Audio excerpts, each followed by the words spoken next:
नमस्कार, e learning चॅनलमध्ये आपले सहर्ष स्वागत आहे। हे पहा मुलांनो, ही जी बाहुली तुम्हाला चित्रामध्ये दिसते ना, ती का घाबरली असेल? एका बाहुलीची वेदना तुम्हाला समजेल का? मुलांनो, एका कोपऱ्यात पडलेल्या बाहुलीची गोष्ट तुम्ही कधी ऐकली आहे का? आज आपण ऐकणार आहोत एक मराठी कविता। या कवितेत बाहुली काय सांगते? तर चला आपण ऐकूयात ती कविता। एक होती बाहुली। घराच्या एका कोपऱ्यात पडली होती बाहुली। घराच्या एका कोपऱ्यात पडली होती बाहुली। उन्हामुळे मला दिसली तिची मोठी सावली। भास आहे मानत गेले मी पाय आपटत। भास आहे मानत गेले मी पाय आपटत।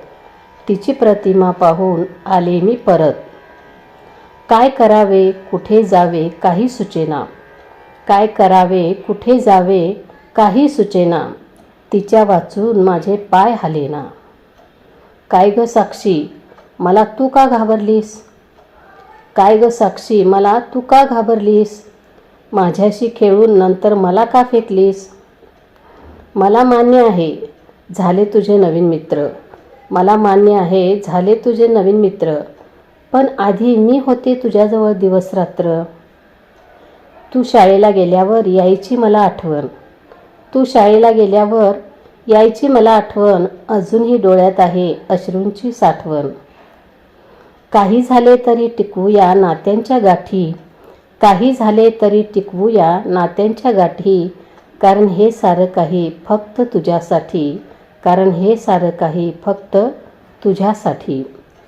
मुलांनो, या कवितेत बाहुली म्हणजे एक भावनांचा प्रतीक आहे। ती आपल्याला सांगते की वस्तू नाही आठवणी असतात। तुम्हाला ही कविता कशी वाटली? तुमच्या घरातील एखादी जुनी वस्तू तुम्हाला आठवते का?